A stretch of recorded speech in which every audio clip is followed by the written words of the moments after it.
நான் வந்து தமிழ்ல பேச வந்தான். அவர் என்ன சொல்றார்? பெரியவர்களே, தாய்மார்களே, ஒரு ஏழை தாயின் மகன் வந்திருக்கிறேன். நான் ஆட்சிக்கு வந்தால் ஒவ்வொரு கேஸ் சிலிண்டரையும் 300 ரூபாய்க்கு தருவேன். எவ்வளவுக்கு? எங்க கை தூக்கி சொல்லுங்க. 300 ரூபாய்.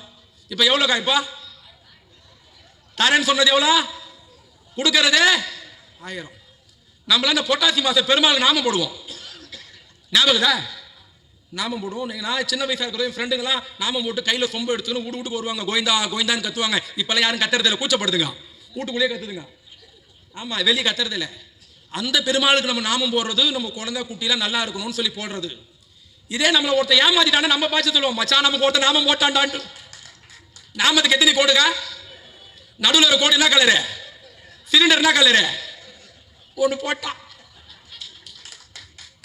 அதே கூட்டத்தில் மோடி பேசுறாரு, नौजवानों, भाजपा सरकार बनाएगी, कांग्रेस ने देश को बर्बाद कर दिया, हम आएंगे, पेट्रोल डीजल 40 रुपए को देंगे. ஐயோ, பெட்ரோல் 40 ரூபாய்க்கு தரானா? எவ்வளவுக்கு தரேன்னு சொன்னது எவ்வளவு? கொடுக்கறது நாமத்துக்கு 2வது கோடு போட்டாச்சு. இப்ப 3வது கோடு தான் ரொம்ப முக்கியமான கோடு. கேட்கறவன் கேனியன் தெரிஞ்சா கேஆர் விஜா கொண்டில கேடிவி தெரிஞ்சு வந்தாலும் நாங்களாம் தஞ்சாவூர் பை எலெக்ஷன் இருக்கிறோம். அப்ப டிவியில் 5 மணிக்கு ஒரு நியூஸ் வருது. இரவு 8 மணிக்கு மோடி தொலைக்காட்சியில் பேசுகிறார் பாருங்கன்ட்டு. இந்த மைக்கில் தானே பேசுவார், ஏன் டிவியில் பேசுறாருன்ட்டு. சரி, நாங்களாம் எல்லாத்தையும் விட்டுட்டு 8 மணி டிவி முன்னாடி உட்கார்ந்தோம், எந்த குண்டை தூக்கி போட போறாரோன்ட்டு. 8 மணி ஆச்சு. டிவியில் மோடி வந்தார். அப்படியே சோகமா இருந்தார். அந்த வெள்ளை தாடி அப்படி சோகமாவே இருந்தார். இந்த கரகாடக்கார படத்தில் செந்தில் கவுண்டர் மணி பார்த்து சொல்லுவார், நீ எப்பப்போ எப்படி எப்படி டைப்பா முழிப்பேன்னு எனக்கு தெரியும்டான்ட்டு. நேராக வந்தார். 2017 நவம்பர் 18 டிமானிட்டேஷன் மோடி ஸ்பீச் போட்டா இப்ப கூட வரும் யூடியூப்ல. நேரா வந்தார் டிவில, भाइयों बहनों मेरे प्यारे मित्रों, काला धंधा खत्म करूंगा, आतंकवाद हटाऊंगा, 500,000 नहीं चलेंगे, मेरा पोचिनो போச்சே வடிவேல் மாதிரி போச்சேன்ற மாதிரி. என்னடான்னா, நாடு செழிக்கணும், வறுமை ஒழிக்கணும், விவசாயத்தை வாழ வைக்கணும், தீவிரவாதத்தை ஒழிக்கணும். ஆகவே இன்னைக்கு நைட்டு 12 மணிலேருந்து 500 1000 செல்லாதுன்னாரு. எங்க அக்கா அதிர்ச்சி ஆயிடுச்சு. வீட்டுக்காரருக்கு தெரியாம கடுகு டப்பால 2 500 நோட்டு வச்சிருந்தேன், நாசமா போனவன் செல்லாதுன்ட்டான். சொன்னாரா இல்லையா? சொன்னாரா இல்லையாக்கா? இந்நாள் 5 லட்சம் செல்லாதுன்றார். இது முக்கியம் இல்ல, அது சொல்லிட்டு சொல்றார், நௌஜவானோ भरोसा करो, मोदी पर भरोसा करो, काला धंधा बाहर लेकर आऊंगा, एक के अकाउंट में 15 लाख डालूंगा. ஐயோ 5 லட்சம் கொடுக்குறாரா?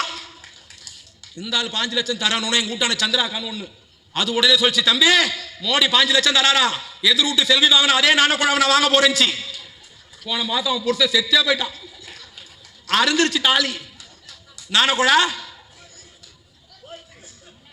நாமத்துக்கு 3வது கோடு. இப்ப நாமம் போட்டா என்ன சொல்லணும்? சத்தமா சொல்லுங்க.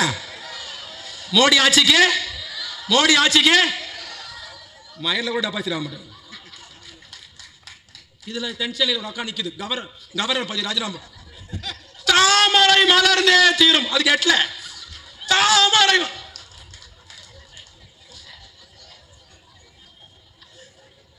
நீ சொல்ல எழுதி வச்சுக்கோ. அமித்ஷா தலையிலே மயிர் முளைத்தாலும் மலருமே தவிர தமிழ்நாட்டில் தாமரை மலராது என்பதை நீ மறந்துவிடக் கூடாது. நாட்டை கதை விடுறீங்க. எங்க அண்ணா சொன்னார், நீ பிரியாணி தர்ற கிருத்திகன் சொல்லிட்டாங்கன்னு கவலைப்படாத. ஒரு ஆடு ரெடியா வச்சிருக்கோம், ஜூன் மாசம் 4ஆம் தேதி வெட்டுறதுக்கு. ஜூன் மாசம் 4ஆம் தேதி ஒரு ஆடு வெட்ட போறோம். இருக்கிறதே பெரிய தொட்டிக்கு உங்க தொழில தான். இந்த தொட்டியில வெட்டுறதுக்கு கோயம்புத்தூர்ல இருந்து ஒரு ஆடை நிச்சயமா கொண்டு வந்து பிரியாணி வெட்டு. அதான் எங்க அண்ணா அப்பா எனக்குறாரு. நாடா கதா இருக்கிறீங்க. ஒருத்தன் வரா, திமுக ஒழிப்பு. இந்த மோடி ரோட் ஷோ நடத்தினாரியா? இதுல வேற ஒருத்தன் சொல்றான், பாத்தீர்களா மோடியை போல் யாருன்னா தமிழ் வளர்க்க முடியுமா? நான் அதிர்ச்சி ஆயிட்டேன். இவரு எப்ப தமிழ் வளர்த்தாருன்னு. இன்னும் பார்த்தா மோடி தமிழ்ல பேசுறாரா? பெரியவர்களே, தாய்மகளே, நாமளுக்கு பாரதியார் பிடிக்கும், அவையார் பிடிக்கும், நாம ஊர் மேலே போதும்னாரு. ஊருக்கு போறாராயா? இத ஒருத்தன் பாத்தீர்களா? நரேந்திர மோடி எவ்வளவு பொங்கல் வாழ்த்து சொன்னாரியா? தமிழ் ஜனங்களுக்கு பொங்கல் அமுக்கு, நல்லா அமுக்குறோம்டா நாங்க. நீர் உயர நெல் உயரும், நெல் உயர பெட்ரோல் விலை உயரும், பெட்ரோல் விலை உயர்ந்தா அரிசி விலை உயரும். நீ எங்க கேன நினைச்சுக்கிறியா? இங்க இருந்து கேரளாக்கு போறது மாட்டுக்கறி சாப்பிடுங்கன்றது, இங்க இருந்து கோவாக்கு போறது மாட்டுக்கறி சாப்பிடுங்கன்றது, இங்க இருந்து அருணாச்சல பிரதேசம், மிசோரம், மணிப்பூர் போறது மாட்டுக்கறி சாப்பிடலான்றது, இங்க வந்தா மட்டும் சாப்பிடக்கூடாதுன்றது. என்னடா கதை? சரி, மோடி நம்ம என்ன சாதாரணமா ஏமாத்தி நினைச்சுக்கிறீங்களா? நம்ம இவ்வளவு சிரிக்க சொல்லியிருந்தோமா? யோசிக்க வேண்டாமா? எல்லார் வீட்லயும் கேபிள் டிவி இருக்குல்ல, மாசம் எவ்வளவு ஃபீஸ் கட்டுறோம்? கரெக்டா? மன்மோகன் சிங் 2014 போய் 75 ரூபாய், எவ்வளோ? 75 ரூபாய் இருந்தது. நீங்க இப்ப இந்தியன் பேங்க்ல போய் அக்கௌண்ட் ஆரம்பிக்கணும்னா மன்மோகன் சிங் இருந்த போது 500 ரூபாய் கொடுத்து ஆரம்பிக்கலாம். ஆரம்பிச்ச உடனே 500 ரூபாய் எடுத்துன்னு வந்துடலாம். இன்னைக்கு 2000 ரூபாய் இல்லாம எந்த பேங்க்லயும் அக்கௌண்ட் ஆரம்பிக்க முடியாது. யாராலும் வெளியூருக்கு ட்ரெயின்ல போவீங்க, கை தூக்குங்க. ட்ரெயின்ல போறச்சான எல்லாம் கை தூக்குங்க. 2014 மன்மோகன் சிங் இருந்த வரைக்கும் ட்ரெயின்ல திருச்சிக்கோ, மதுரைக்கோ, திருச்செந்தூருக்கோ, தஞ்சாவூருக்கோ, கும்பகோணத்தோ எங்க போகணும்னாலும் 60 வயசு மேல இருந்தா சீனியர் சிட்டிசனுக்கு 40% டிஸ்கவுண்ட் இருந்தது. எவ்வளவு இருந்தது? மோடி ஆட்சிக்கு வந்தா சீனியர் சிட்டிசன் எல்லாம் கிடையாது, எல்லாம் ஒண்ணுதான்ட்டாரு. 2014 மன்மோகன் சிங் ஆட்சி வரைக்கும் நம்ம வீட்டு பிள்ளைக்கு 10 வயசு, 5 வயசு, 3 வயசு, 7 வயசு, 8 வயசு, 10 வயசா அரை டிக்கெட் வாங்கினா போதும். ரயில்ல மோடி ஆட்சிக்கு வந்தார், வயிற்றுல இருக்கிற பிள்ளைக்கும் டிக்கெட் வாங்கணும்னாரு. என்ன கொடுமை அதெல்லாம்? எதுக்கு நீங்க ஜிஎஸ்டி போடல? யோசிக்க வேண்டாமா? பெரியவர்களை, தாய்மார்களை, மோடி ஆட்சிக்கு வந்திருக்கிறார், என்ன பண்ணியிருக்கிறார்?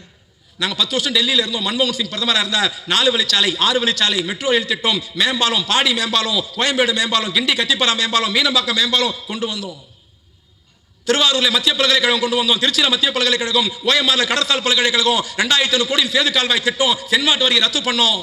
இதற்கெல்லாம் ஒரு படி மேல போய் எந்த காங்கிரஸ்காரன் தமிழ் ஆட்சி மொழி ஆக்க மாட்டேன்னு சொன்னானோ அதே காங்கிரஸ்காரர்களை பாராளுமன்றத்தில் உட்கார வைத்து தாய்மொழியான் தமிழ் மொழியை செம்மொழி என்று அறிவிக்க வைத்தது கடந்த காங்கிரஸ் திமுக கூட்டணி அரசாங்கம். நாங்க 10 வருஷம் டெல்லியில இருந்தோம், இதெல்லாம் செய்தோம். நீங்க 10 வருஷம் டெல்லியில இருந்து என்னடா பண்ணீங்கன்னு கேட்டா சொல்றான் சோச்சாலியா கட்டணும். என்ன கட்டினாடா? நான் ஏதோ சோச்சாலியானா எல்ஐசி பில்டிங் நினைச்சுக்கினேன், பார்த்தா கக்கூசா. 10 வருஷம் மோடி பிரதமர் என்ன கட்டிருக்காரு? ஏரமா மாடி. எங்க தமிழ் வேந்தன் கவுன்சிலர் வந்து 25 கக்கூஸ் கட்டிருப்பாரா? இதுக்கு நரேந்திர மோடி வரணுமாடா? யோசிக்க வேணாவா? யாருக்கு அதுல பூ சுத்துறீங்க? பெரியவர்களை, தாய்மார்களை, அடுத்து எங்க அக்கா, எங்க அண்ணி பேச இருக்கிறாங்க. ஒரே ஒரு செய்தி சொல்லிட்டு போறேன். எப்படி ஒரு 5000 பேர் தாய்மார் மட்டும் உட்கார்ந்து இருக்கீங்க, வீட்டுக்கு போறப்ப யோசிச்சு பாருங்க. எனக்கு ஒரு தங்கச்சி இருக்கா, மனைவி இருக்கிறா, எல்லா வீட்லயும் பொம்பளை பசங்க இருக்கிறாங்க. அப்பாவா இருக்கிற பொண்ணுக்கு வாங்கி கொடுத்துருப்பான், அண்ணன் தங்கச்சிக்கு வாங்கி கொடுப்பான், தம்பி அக்காவுக்கு வாங்கி கொடுத்துருப்பான், புருஷங்காரன் பொண்டாட்டிக்கு வாங்கி கொடுத்துருப்பான். நம்ம வீட்டு பொம்பளை பிள்ளைங்க மாசமான 3 நாள் தூரமா இருப்பாங்க, அதுக்கு பேர் பீரியட்னு பேரு. இது கூச்சப்படுறதுக்கும் அசிங்கப்படுறதுக்கும் ஒன்றும் இல்லை, இது ஒரு அறிவியல், சயின்ஸ், மெடிக்கல். 3 நாள் வீட்டு பெண்கள் தூரமா இருப்பாங்க. அது தூரமா இருக்கிற போது வீட்டில் இருக்கிற ஆம்பளை என்ன பண்ணுவோம், மெடிக்கல் ஷாப்ல போய் பேட் வாங்கி தருவான், அதுக்கு பேர் நாப்கின். பேட் வாங்கி கொடுப்பான் போயிட்டு. ரொம்ப வேதனையோடு சொல்லுகிறேன், உங்களுக்கு நேரா புரியணுன்ற அந்த செய்தியை சொல்றேன். 2014 மன்மோகன் சிங் கீழே இறங்குற பொழுது மெடிக்கல் ஷாப்ல போய் ஒரு பேடு வாங்கினா அந்த பேடுடைய விலை 17 ரூபாய். 2014 மன்மோகன் சிங் கீழே இறங்குற பொழுது ஒரு நாப்கினுடைய விலை, ஒரு பேருடைய விலை மெடிக்கல் ஷாப்ல போய் அண்ணனோ, தம்பியோ, வீட்டுக்காரோ, அப்பா வாங்கிட்டு வருவாரு, இல்ல லேடிஸே போய் வாங்குவாங்க மெடிக்கல் ஷாப்ல, 17 ரூபாய். கேவலம், அசிங்கம், அவமானம், தூக்கி எறிய வேண்டும் மோடியை. என்ன காரணம்னா அந்த பேடுக்கு, நாப்கினுக்கு நம்ம மோடி அரசாங்கம் 22% ஜிஎஸ்டி வரி போட்டது. எதுக்கு வரி சார்? நாப்கின், பேடுன்றது ஒரு அன்றாட தேவை. ஸ்கின் இன்ஃபெக்ஷன் ஆகக்கூடாது, தோல் வியாதி வரக்கூடாது, பிரச்சனை வரக்கூடாது, நீங்க இதெல்லாம் யூஸ் பண்ணணும்னு டாக்டர்ல இருந்து ஐநா சபை வரைக்கும் சொல்றான். கம்பல்சரி எல்லார் வீட்டிலும் இருக்க வேண்டிய பொருள். திமுக ஆட்சி தமிழ் வேந்தன் கவுன்சிலர் இருந்த போது சென்னை கார்பரேஷன்ல ஸ்கூல் பெண்களுக்கு ஃப்ரீயா கொடுத்தது, காலேஜில் ஃப்ரீயா கொடுத்தோம். ஆனால் மோடியோட அரசாங்கம் நாப்கினுக்கு, பேடுக்கு 22% ஜிஎஸ்டி வரி போட்டது. என்ன ஆச்சு தெரியுமா? 17 ரூபாய் வித்த நாப்கின் இன்னைக்கு 45 ரூபாய். நான் கேட்குற எல்லா அக்கா தங்கச்சிட்ட கேட்கறதுலாம் ஒன்னே தான். நம்ம வீட்டு பொம்பளை புள்ள காலேஜுக்கு போனா படிக்கிறதுக்கு மாசம் 1000 ரூபாய் கொடுக்குறாரு ஸ்டாலின், அவர் வேண்டுமா? நாப்கினுக்கு ஜிஎஸ்டி வரி போட்ட மோடி வேண்டுமா? முடிவு செய்யுங்கள். வணக்கம்.